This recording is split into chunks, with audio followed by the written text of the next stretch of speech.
২০২৭ সালের এসএসসি পরীক্ষার ঘোষিত তারিখ পরিবর্তনের ইঙ্গিত দিয়েছেন শিক্ষামন্ত্রী আনম এহসানুল হক মিলন।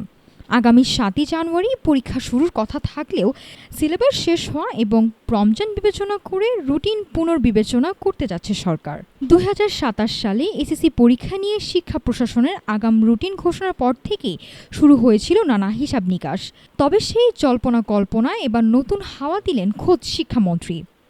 আজ মঙ্গলবার সচিবালয়ে তিনি জানালেন, আগামী ৭ই জানুয়ারি সেই রুটিন চূড়ান্ত নাও থাকতে পারে। মূলত রমজান মাসকে মাথায় রেখে পরীক্ষা ১ মাস এগিয়ে আনা হয়েছিল। তবে শিক্ষক ও অভিভাবকদের দাবি, পরীক্ষা এগিয়ে আনলে নির্ধারিত সময়ে শিক্ষার্থীদের সিলেবাস শেষ করা অসম্ভব হয়ে পড়বে। আর এই জনমতকেই এখন গুরুত্ব দিচ্ছে মন্ত্রণালয়।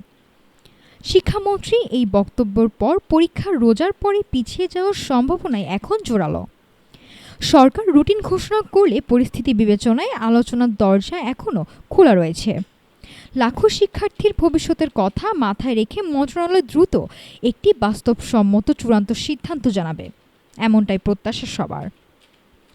নাফিসা সামিয়া, ঢাকা টুডে।